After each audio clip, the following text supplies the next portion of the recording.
Beralih ke negeri di bawah Bayu, PGA tumpaskan sindiket penyelundupan. Laporannya bersama Magdalena Depol. Silakan. Ya, Otto, sindiket penyelundupan ayam sejuk beku dan ayam sabung di negeri ini tumpas menerusi operasi bersepadu Cila dan Manuk. Nilai keseluruhan rampasan RM21.7 juta. Bertindak atas maklumat risikan pada 4 hari bulan November 2025 jam antara 9 pagi hingga 12.30 hari. PGA Brigade Sabah bersama agensi sahabat iaitu Veterina, PBT dan juga Kementerian Kesihatan telah menjalankan operasi bersepadu untuk membenteras penyeludupan ayam beku dan penyeludupan ayam sabung di 15 lokasi di 8 daerah.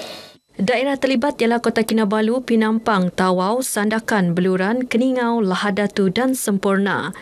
Hasil operasi 24 individu warga negara tempatan berusia antara 18 hingga 61 tahun turut ditahan. Kesemua tangkapan dan rampasan diserahkan kepada agensi berkaitan untuk siasatan lanjut di bawah pelbagai peruntukan undang-undang.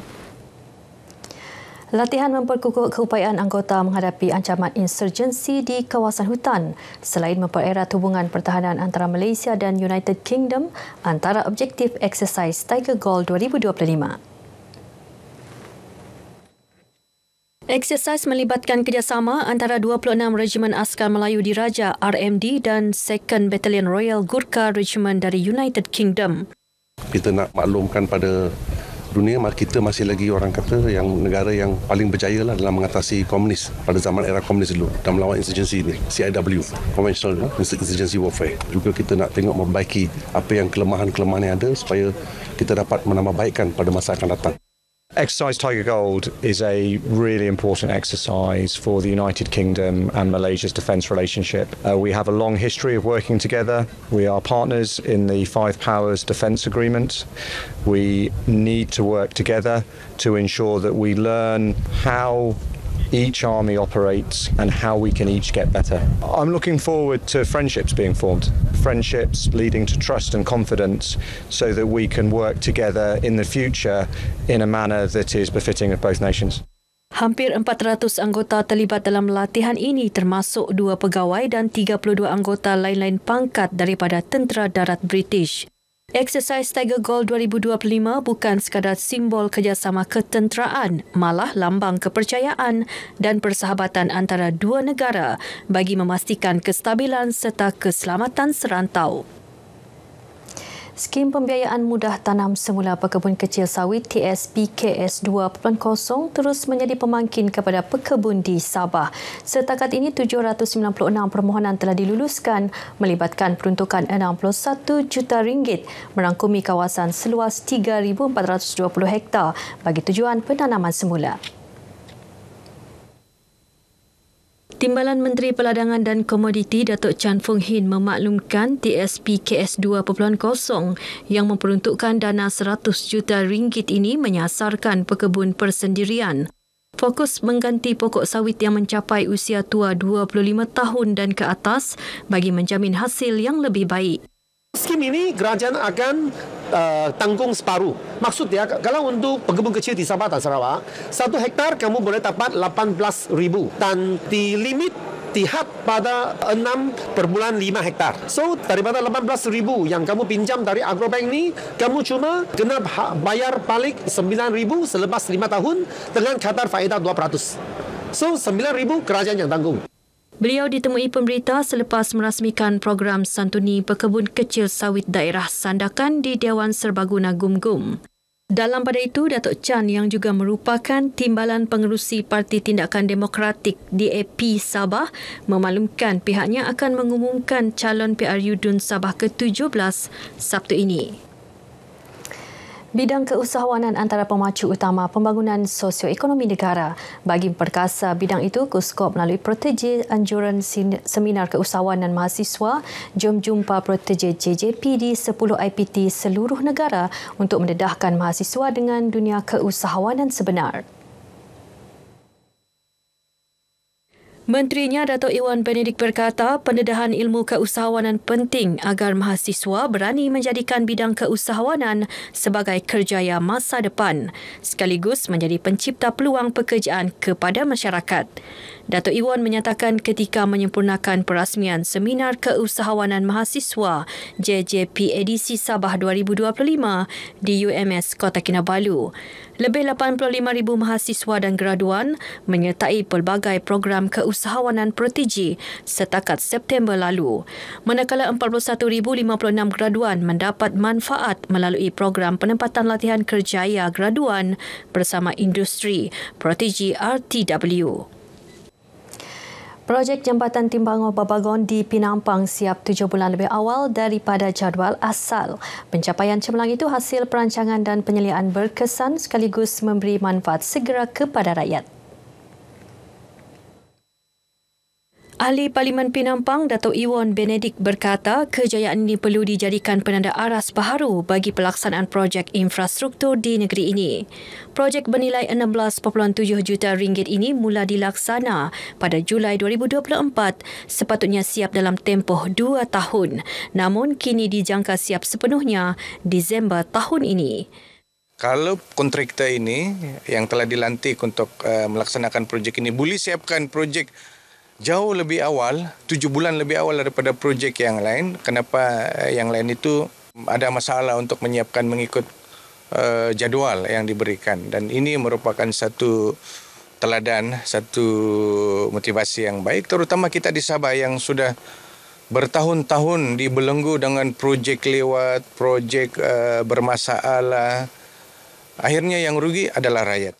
Dato' Iwan turut merakamkan penghargaan kepada Kementerian Kemajuan Desa dan Wilayah KKDW atas penyaluran peruntukan bagi projek tersebut.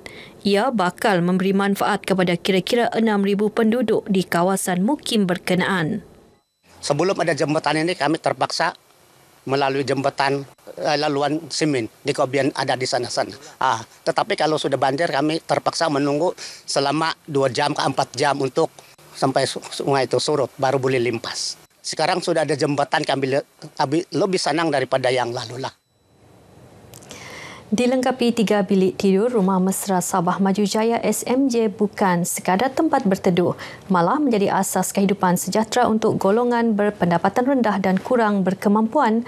Ikuti perkongsian Hector Zaimit dalam Aspirasi Bayu.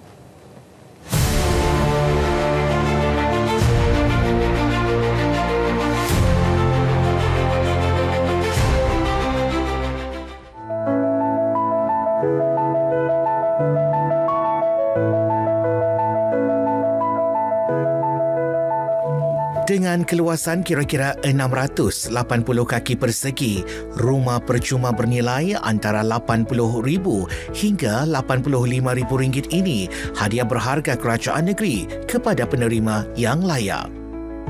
Sebelum ini saya tinggal pada saya punya ibu bapa.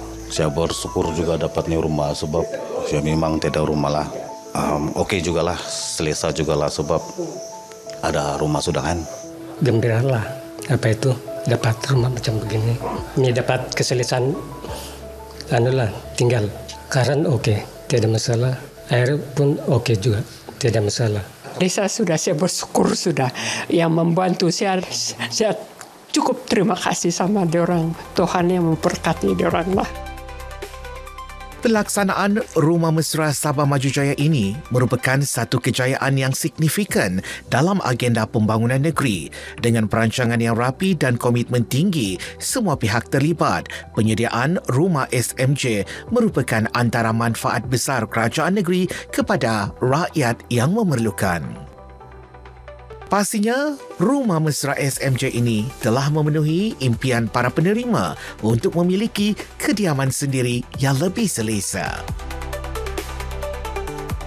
Rumah SMJ ini bukan sahaja menyediakan tempat tinggal tetapi juga mencerminkan usaha kerajaan negeri dalam menangani isu kemiskinan dan meningkatkan kualiti hidup rakyat.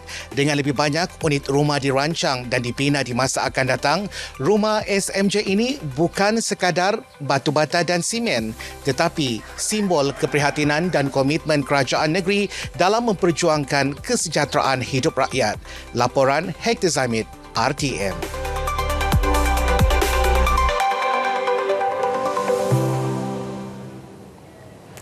Keselamatan dan kesejahteraan warga sekolah terus menjadi keutamaan Jabatan Pendidikan Negeri Sabah JPNS selaras reformasi keselamatan yang diperkenal Kementerian Pendidikan Malaysia KPM. Pengarah JPNS Datuk Raisin Saidin berkata ia penting bagi memastikan ekosistem sekolah kekal selamat, kondusif dan menyokong kesejahteraan warga pendidik dan murid. Beliau menjelaskan reformasi keselamatan sekolah kini menumpukan kepada 6 komponen utama. Antaranya termasuk kesihatan mental, pendidikan kesihatan reproduktif dan sosial, dasar perlindungan kanak-kanak serta sokongan psikososial kepada guru. Pelaksanaan inisiatif tersebut turut melibatkan kerjasama pelbagai kementerian serta penglibatan komuniti.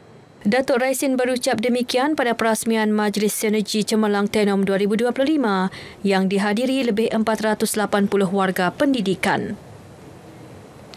Baik, sekian perkongsian dari negeri di bawah Bayu. Teruskan kesetiaan dalam berita wilayah kembali bersama Otto Osman untuk lebih banyak perkembangan semasa dalam negara. Malaysia Madani, rakyat disantuni. Baik, terima kasih Mac langsung dari Sabah.